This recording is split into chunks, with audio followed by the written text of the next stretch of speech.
Welcome back to the Commanders Declassified Podcast, your home for all things Washington Commanders. Let me back up. Your home for all things 1-0 Washington Commanders, who just beat the Arizona Cardinals. Take that, Arizona.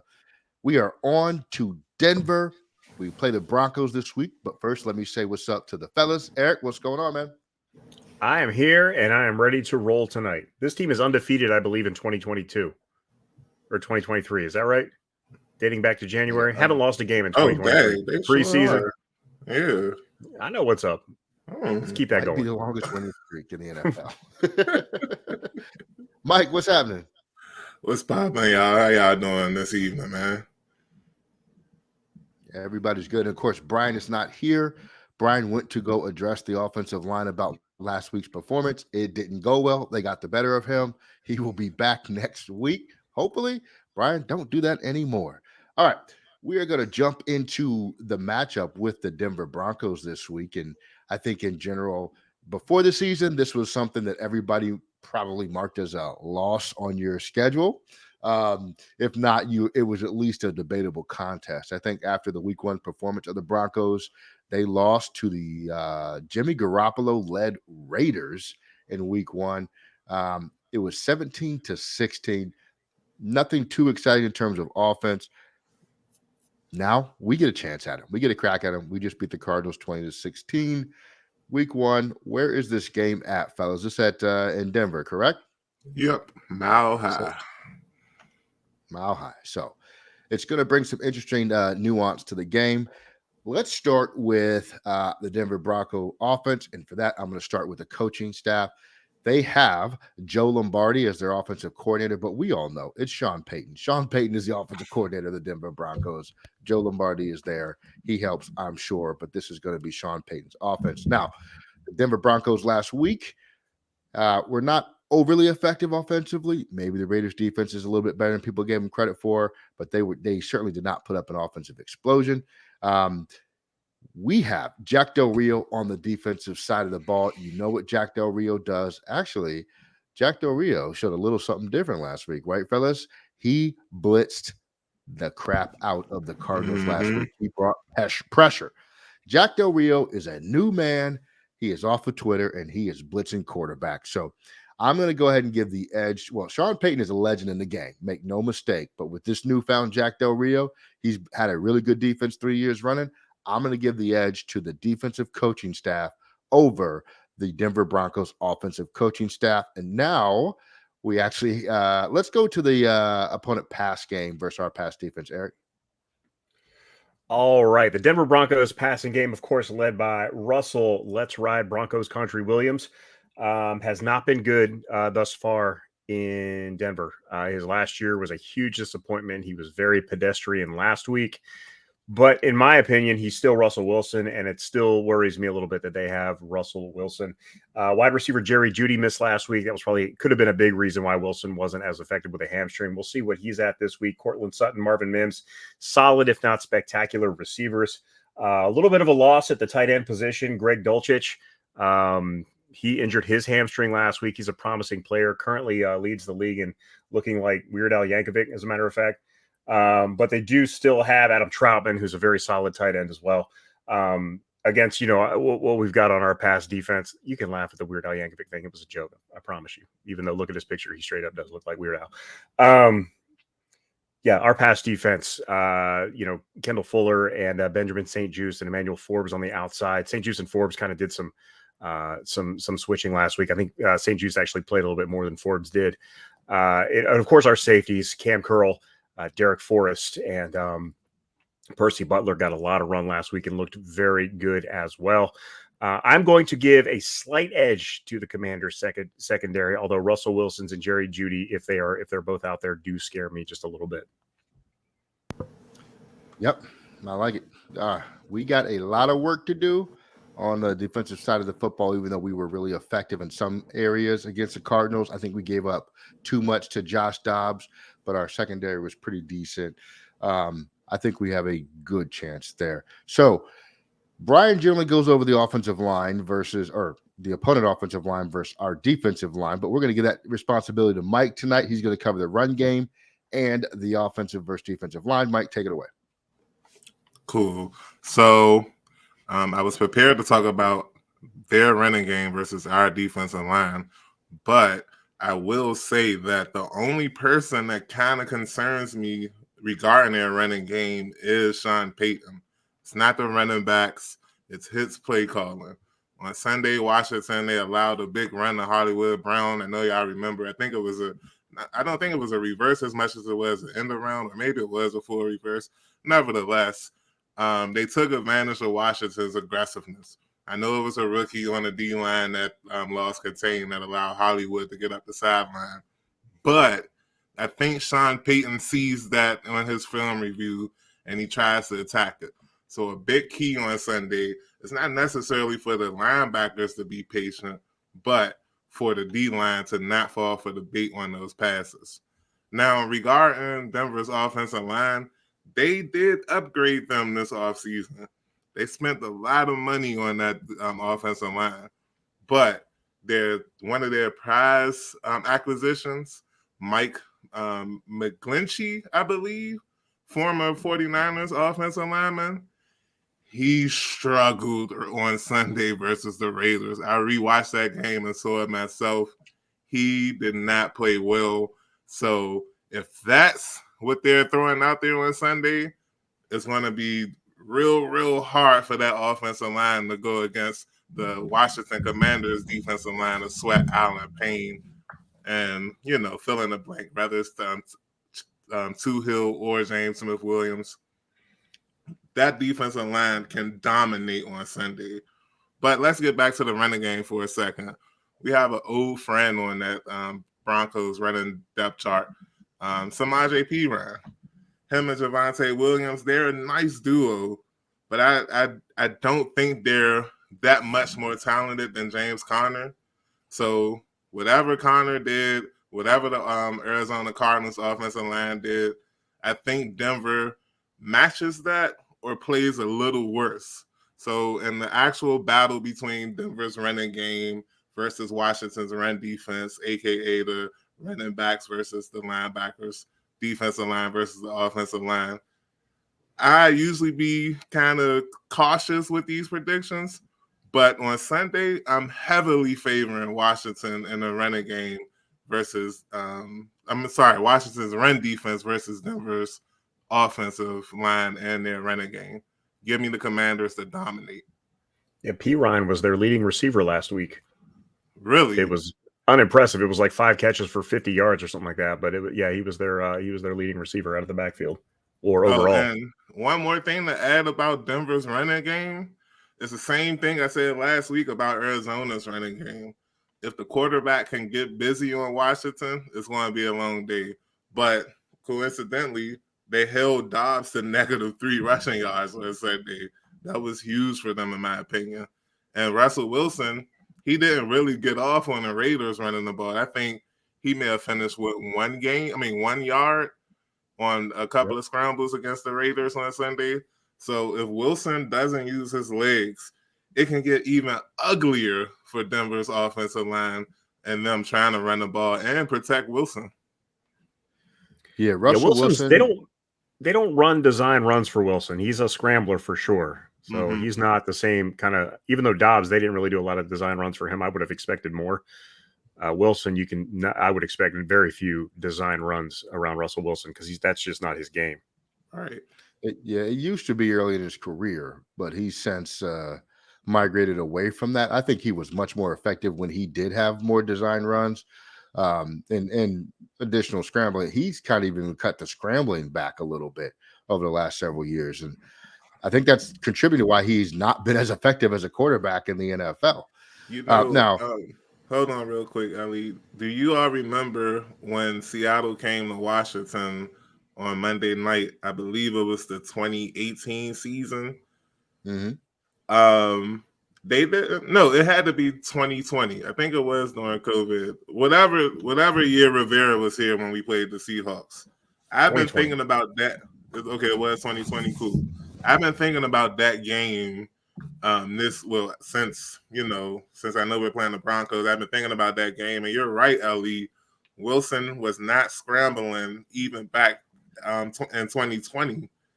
And it did affect him. I remember going into that game being concerned with Wilson's scrambling ability, but they kind of shut it down. And the defense has advanced since then, and he has declined since then. So, yeah, like the more I think about it, the more I'm like, this defense could have a great day on Sunday. Yeah, that game was the one that got Dwayne Haskins cut, I believe, because that's the reason we lost, was he was so bad in that game, because Russell Wilson was terrible that week. I do recall that game very well. Yeah. When Russell Wilson doesn't scramble, he is essentially playing at a Gardner Minshew level, basically, like at best. And I think when he does run, it opens up so many things. And I just don't understand. I mean, I know he wants to protect his body and be around for a long time, but what's the point if you're not effective, right? Now, I mean, he had 2 touchdowns. Most of it was short yardage, passing kind of stuff. Nothing crazy, right? As Eric said, the most of the targets went to the running backs, or went to Samaje Perine. Adam Troutman, the tight end, had some work. Cortland Sutton, who was their best receiver, generally speaking, when Judy is not playing, had 4 catches for 32 yards. The one thing they did do was spread the ball out. There's a lot of dudes with catches on this roster from last week. Javonte Williams in the run game is still healing from his, I think he had an ACL injury last year, and he's still healing up from that. When he's healthy, he can be very good. I don't know if he's all the way back yet. He had about 4 yards at a carry last week, and Samaje Perine had 5. So Samaje Perine was with the Bengals last year, was a really effective runner, did some really nice things for them. I just don't know if this Denver team is all the way together yet. And I think my opinion of this game would be different if this game were being played 4 weeks from now versus it being played right now. They're still coming together. So I agree with you, Mike. There's some opportunities that we can definitely take advantage of. All right, before we get to the fun stuff, and that's, our offense and what they're going to do against Denver, we got to pay some bills. Eric, I'm going to bring up your theme music, and when you hear the theme music, you know what to do. We got to get one of Mike's beats the next week. Mike's got to make us a beat, even though this one's good. But yeah, I want to hear some of Mike's work. All right, football is back in full swing with another week of epic games. Who's got you covered on the action for every single one of them? DraftKings Sportsbook, an official sports betting partner of the NFL. New customers can bet $5 on football and get $200 instantly in bonus bets. Nobody's missing out on the action this season. All DraftKings customers can take advantage of 2 offers every game day this September. Get in on the NFL Week 2 action with DraftKings Sportsbook. Download the app now. Use code CDP11, that is Commanders Declassified Podcast 11, to sign up. New customers can bet just $5 and take home $200 instantly in bonus bets, only on DraftKings Sportsbook with code CDP11. The crown is yours.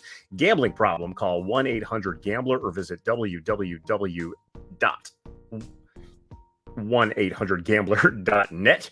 In New York, call 877-8-HOPE-NY or text HOPE-NY 467-369.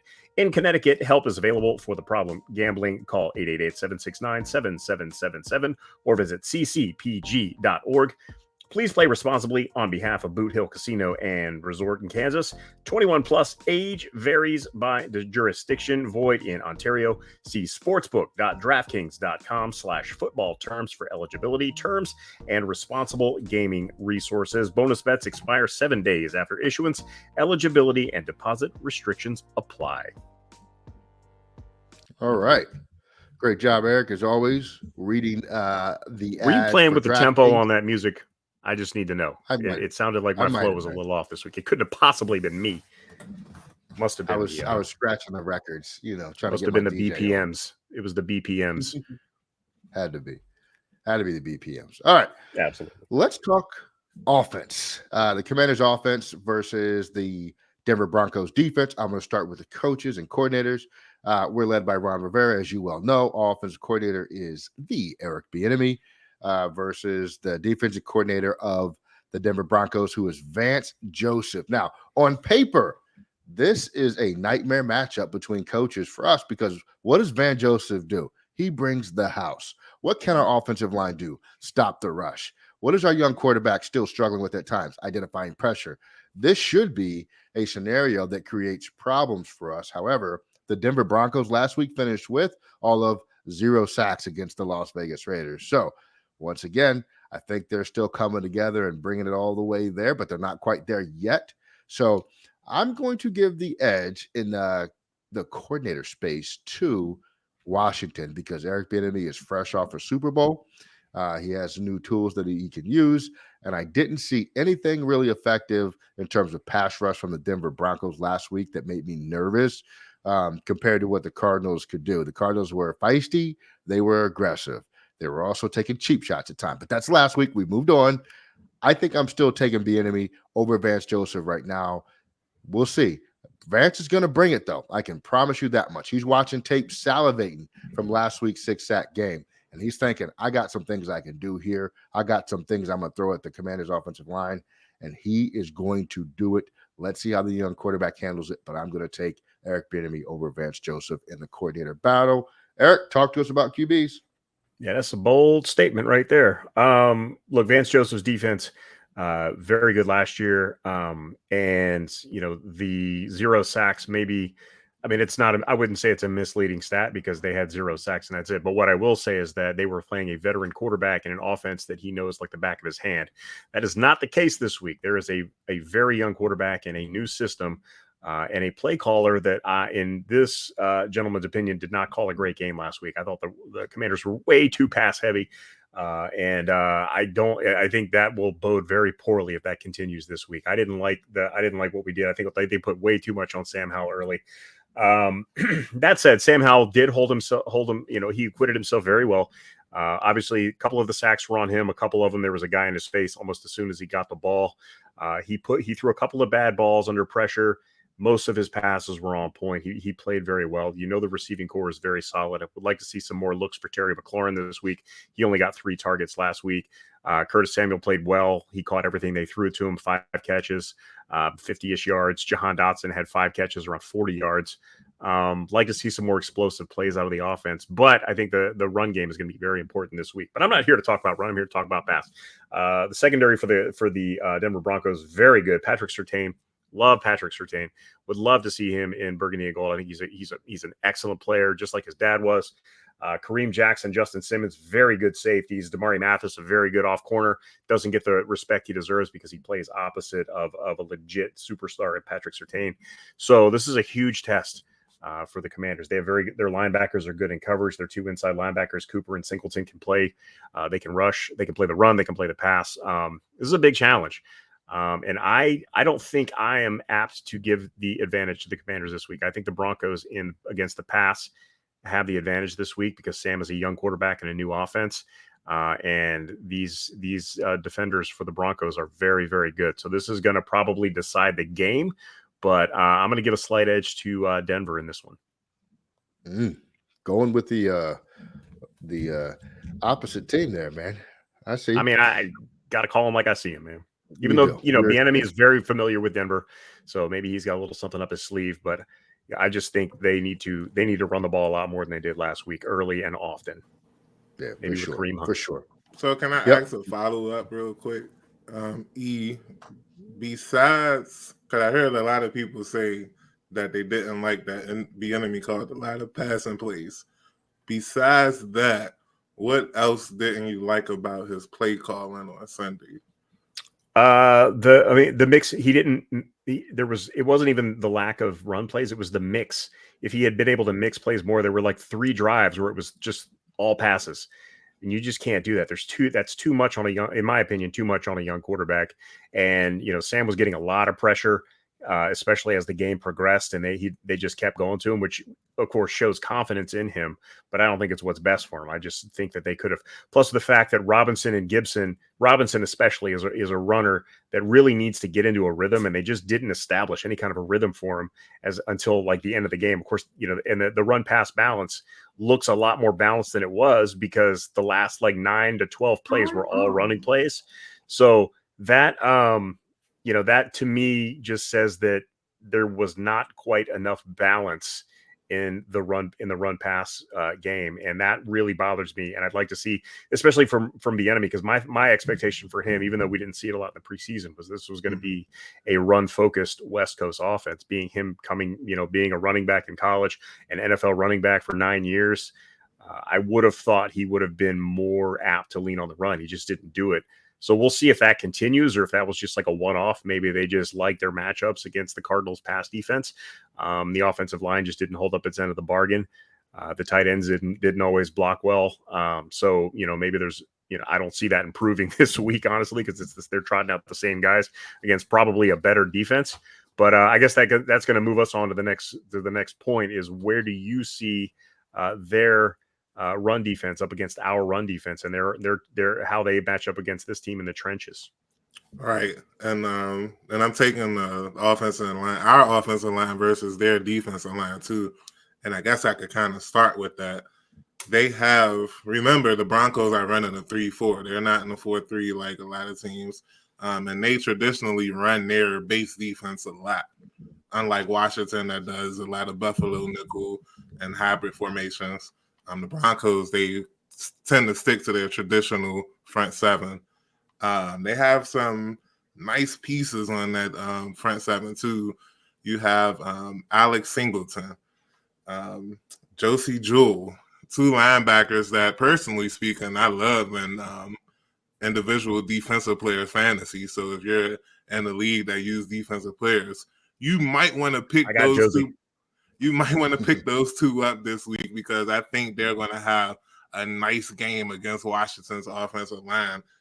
To be quite honest, I'm not as down on as everyone knows, but you have to admit that they are not playing up to their potential.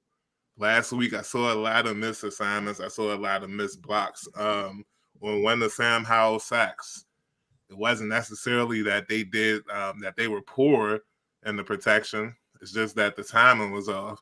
I think Charles and Wiley, they had a duo block that they were trying to do, and they just left early. I think Charles left the block early or something, and that allowed the sack.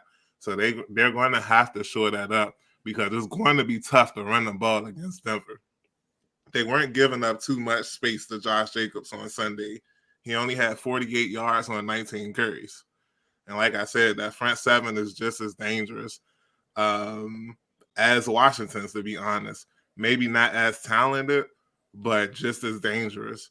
And don't forget, like Justin Simmons, even though he does well in pass support, like E said already, he'll come up and hit you too. Yes. Like, don't sleep on him in the running game. So coincidentally, just like I think Washington's defense is going to have a good game Sunday, I think Denver's defense is going to have just as good of a game. And coincidentally, just like I talk about with Russell Wilson, it'll be a key to stop Sam Howell scrambling for Denver. I think, based on what I've seen from the Raiders game, that Howell may be able to scramble a little more than Russell Wilson did for Denver on Sunday. And if he can get a few chunk runs, 4 or 5 yards here and there, it'll help open the passing game up. But at the end of the day, Robinson, Gibson, Rodriguez, they won't have much space to run. They're going to have to run hard and protect the ball. Maybe at the end of the game, they can wear down Denver's defense, kind of like they did Sunday versus Arizona. But as of now, unfortunately, I'm going to give the edge to Denver's defensive line front seven over Washington's offensive line, which in result means that I'm going to give Denver the edge on stopping Washington's running game. And I really think Sunday is going to be a defensive battle. Knock on wood if you heard that before regarding this team. To back up to something you asked, like, what did we take issue with Bieniemy? One of the things I've been tracking since preseason in this offense is when Sam's in the pocket, 85% of his throws are between the hashes, right? Or on the hashes and in. And I think that can get a little dangerous, especially for a quarterback that's not supremely tall, if you will. I think he's listed as 6'1", and of course that pick that he threw, I know it got deflected, but it was in that same zone. They were throwing so many passes on the hash and in, and they've been doing that even in the preseason. And I think they need to incorporate more throws outside the hash from the pocket, right? Not just when they cut the field in half and move them to one side or another to kind of keep things mixed up. He made some of those throws. I'm not saying he can't do it or he hasn't done it, but there just seems to be an awful lot of throws in the middle of the field, and eventually defenses get wise to that. All right, Mike, let's take it to the streets. What are the streets saying about this game? Hold on. One thing real quick before I get to the streets, because they're buzzing. The streets is buzzing. I'm telling you. But real quick, and this is actually for both of you, if you don't mind. I've seen a lot of people complaining about Gibson and Robinson and their ability to create opportunities in the backfield. They're saying that they're not twitchy enough or shifty enough. There's been rumors that Kareem Hunt, that the team is looking into Kareem Hunt. Do you all think that'll help the running game by bringing in somebody like Kareem Hunt? Or should we just continue to trust the process with Gibson and Rodriguez and Robinson to, be the running game that we kind of had last season? So I'm going to take this one because I make this comment a lot. I don't think Kareem Hunt is the answer, because last time you saw Kareem Hunt, he was averaging 3.8 yards a carry, which is exactly what we're getting from our running backs right now. Excuse me. And that's in 2022, when he had 123 carries, 3.8 yards a carry, 3 touchdowns, long of 24. He's exactly what we already have. I think we need dynamic playmakers. I'm not even talking about a new RB1. I just mean somebody who comes in and offers something different than what our current running back group does. They're all the same guy when they run the football, like it or not. They are the same dude. Gibson's not supposed to be that dude. He's supposed to be the fast, twitchy guy that breaks up the field, gets outside. But like we said in the chat, ever since those fumbles started happening a couple years ago, he's not that guy anymore. Hate to say it, he's not. There are other free agent running backs. We said, who's the guy from the Ravens that we mentioned the other week? Kenyon Drake, something like that. Just a change of pace guy that does something different than what we're already getting is what we need to create plays in the run game. We know what B-Rob's going to do. It's 3 yards in a cloud of dust, but he is a 3.5 to 3.8 yard running back.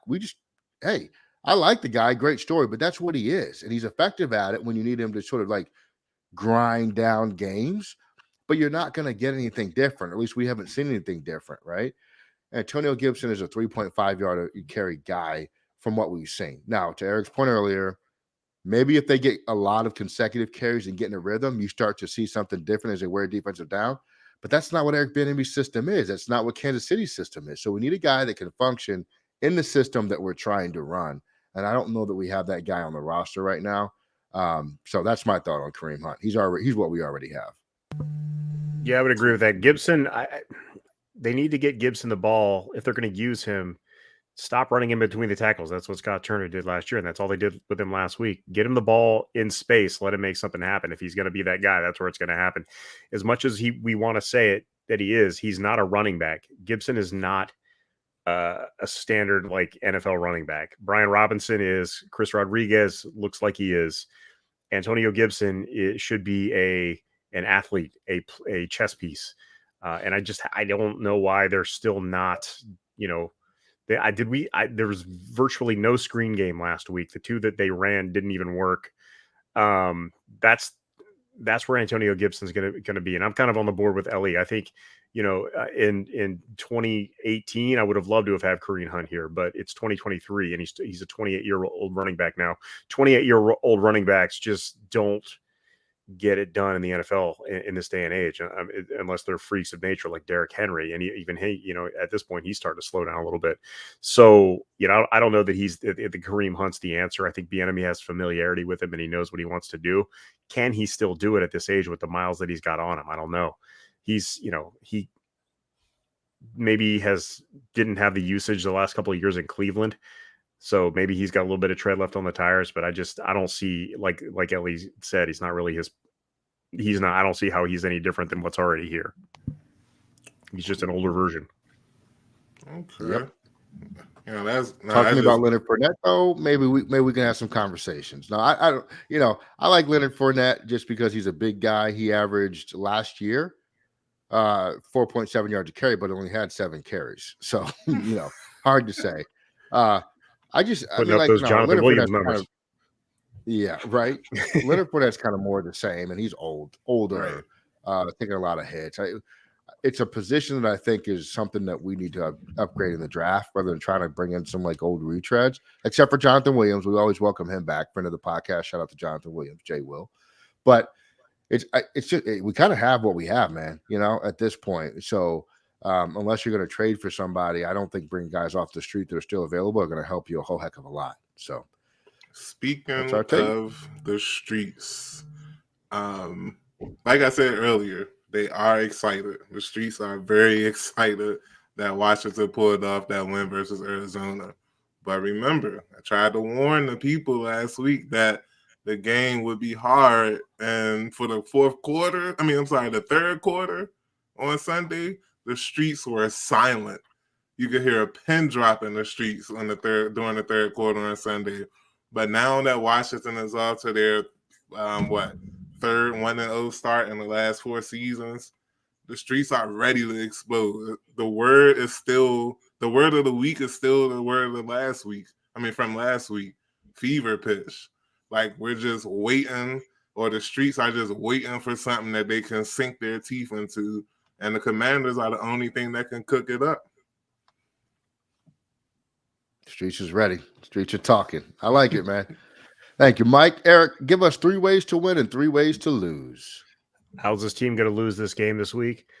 We do what we did last week. Number one, if we don't have balance in the run pass game, this is not going to go well. The last thing you want to do against the Vance Joseph defense is be one dimensional. If they know you're throwing and they can pin their ears back, it's going to be bad. So we have to establish the run game early and don't get away from it. Even if we're only getting 2-3 yards a carry, as the game progresses, those 2 to 3 yards become 3 to 5 yards and then 6 to 7 yards towards the end of the game. You got to keep it going. We need on offense. Sam will be more effective as a passer if he has an effective running game behind him. We lose this game if we let Russ cook. Don't let Russ turn into 2019, 2018, 2013 Russell Wilson. Make him a one-dimensional player. Keep him contained in the pocket. This defense did well with that. Yeah, with Josh Dobbs last week. We need to continue that. Keep Russ in the pocket. Make him a passer. Make him throw over you. We've got very tall defensive linemen. That's what we want to do. We want to keep him in the pocket. And number 3, we lose this game if we don't take care of the football. We can't have 3 first half turnovers against this team because this defense isn't going to give it back. This Denver defense is legit. And we have to take advantage of any opportunity we have to make plays and to get points. And if you're turning the ball over, you just can't do that. How do we win this game? We win this game with kind of goes back to the first point, with an effective running game. Doesn't have to be a 150 to 200-yard running game. If we're getting, it's a 25 to 30 carry running game. That's the running game we want. I don't care if it's 25 carries for 75 yards. If we get 25 carries, that means we've got balance on offense that keeps the defense honest, gives Sam its holes to throw to. That's what we want to see. We win this game if our defensive line steps up. We saw Montez Sweat trying to get that paycheck. We saw that, he knows they cleared space with Charles Leno this week. He knows there's extra $6 million in cap room. He's trying to cash in on that now. This defensive front, John Allen and Deron Payne, they've already got their bags, and they're still out there making plays. Montez sees that. He's ready to get his bag. This defensive line has to dominate. There's a good opportunity to do that against this offensive line. And Russell Wilson, again, maybe not the same guy he was. He still scares me, but maybe he's not the same guy he was a few years ago. So the defensive line has got to dominate. This defense, the main focus of this defense in the offseason was creating turnovers. And outside of what Montez Sweat did last week, nobody else was really creating those turnovers. You saw 3 guys drop interceptions. We got to catch those. Emmanuel Forbes at the end of the game didn't really hurt us because it was a 4th down play. We saw Percy Butler drop one. We saw Cam Curl get his hands on one. You got to convert those plays, get those turnovers, because, again, this Denver defense is legit. This is going to be a defensive battle. If you can get a turnover, you have got to get that turnover. And finally, we win this game if we score 3 offensive touchdowns. Again, the white whale, we've been chasing it like Captain Ahab for years. 3 offensive touchdowns is what this team needs. The defense can hold Denver's offense under 21 points. This offense can generate more than 21 points. This team will win this game. And that's 3 ways we win and 3 ways we lose. Wonderfully done, sir. I'm going to do what's bothering Brian. Clearly, I'm not Brian, but I'm going to do my best. All right. What would bother Brian about this game? If we let Russell Wilson turn back into mini Mike Vick. Russell Wilson's last time throwing 40 touchdowns in a season came when? The last time he rushed for over 500 yards in the season. It's no secret. When Russell Wilson runs, he's better. Russell Wilson's peak rushing season in his career, he had 849 yards rushing. That's almost 1,000 yards. When he runs, he's better. He's effective. He hasn't done it in recent years. 2021, 183 yards rushing. 2022, 277 yards rushing in 15 games. He doesn't do it anymore, guys. So if we allow Russell Wilson to turn back the clock and become the Russell Wilson of old, it's really going to bother Brian, because that is going to change the complexion of the game right away. Keep contained, keep him in the pocket, make him beat you with his arm, because we're not sure he can do it anymore. I got a 2-pack for you, though. I'm 2-pack like West Coast. That's Tupac. Don't get confused. Anyway, so the other thing that would bother Brian is if our running game does not get off to a better start to take the pressure off the young quarterback, and Eric Bieniemy does not wake up and stop throwing the football 88 times in a row, give the guy a break. Brian is a huge Howell supporter, as I know a lot of you guys are. Brian saw him early, fell in love with him early. He was way ahead of the curve on this one, and he wants to see Howell protected by allowing his run game to function and be good. So Brian is going to be extremely upset if Eric Bieniemy does not change his play calling to increase the run usage to help keep the smoke off of Sam Howell. And that is what is bothering Brian. All right. Let's talk fantasy football players. Hopefully everybody who plays fantasy won their leagues last week. I know that's impossible. Only 50% of you guys that play fantasy won. I happen to be one of them. Eric, did you win your matchups? I won nothing last week. Had I started Tua instead of Herbert, I would have won. But, of course, I started Herbert instead of Tua, and I suck. And Zach Ertz can just go play in traffic. He got me 0 points in a game in my other league that I lost by 0.12 points was the margin of victory. And Zach Ertz put up a goose egg. So, yeah. Not too good. He should be launched into the sun. That's all I'm saying. Mike, what about you? Do you have luck in fantasy? Somehow I'm in 11 leagues. I don't really know 11? how that happened, but I think I went 6-5. So hey, I'll take it. But somehow I went up against Tyreek Hill and the Dallas defense in 2 of those leagues. I don't know how that happened, but of course I lost both of those games. But hey, I'll take 6-5. I would imagine you did. I won 2 out of 3 fantasy matchups last week. I won 1 by 1 point. Thank you, Josh Allen, for not throwing a 4th interception that would have lost me my matchup. So I snuck by. We are good. I'm going to give you what you need to know about fantasy from this matchup this week. Look, I'm going to go on a limb, say take Russell Wilson this week. I think he's actually going to be relatively effective. We gave up some things against the Cardinals I didn't think we should in the passing game to a quarterback that had just come off the street. Russell Wilson is a veteran. He knows what to do. He's working with Sean Payton. They're going to have some success in the pass game. That's just what's going to happen. Take Russell Wilson. Javonte Williams is back, but I'm going to say take Samaje Perine. He's going to be a relatively decent start against this defense. James Cook had 50 yards rushing or close to it last week in a matchup in which the Cardinals really didn't have much to offer. That's actually pretty good. The Broncos offense is going to be a little bit better than what the Cardinals are. I think Samaje Perine is going to have a really good day against us. Now, we don't know if Jerry Jeudy's going just yet. Cortland Sutton, stay away from him. The tight end, Adam Troutman, he might actually do something this week. Our linebackers are kind of iffy. I see your face, Mike, but in the red zone, look out for Troutman. He could be a play there. On the Commanders side, here's what I'm going to tell you. Okay. The Broncos defense is aggressive, they're fast, and they have some really decent corners, as Eric pointed out earlier. I'm going to tell you to play, I don't know, Curtis Samuel, because he seems to be our number one wide receiver every week when he's healthy. That's true. I think Patrick Surtain is going to follow around Jahan Dotson and Terry Samuel when possible, and they have good safety help. That leaves the underneath guy. That's Curtis Samuel. I think Curtis Samuel is going to have 10 catches. We'll see how many yards he gets, and he might have a rushing touchdown. You heard it here first. That is the fantasy outlook for this matchup. Listen to my advice. I won 2 out of 3 of my matchups last week.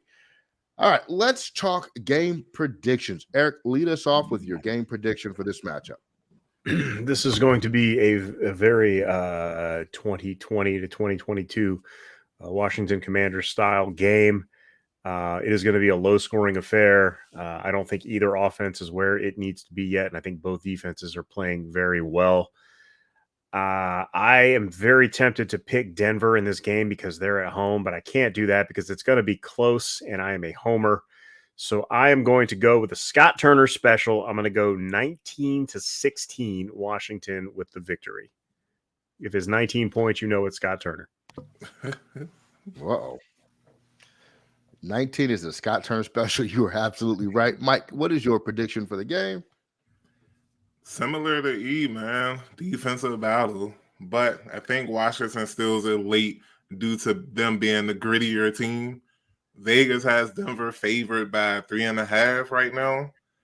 If you have it to lose, I think risking a few bucks on Washington using our DraftKings promo code, I think they'll cover.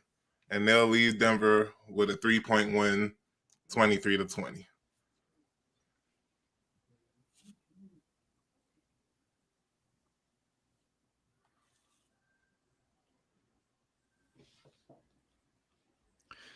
All right. Thank you, Mike.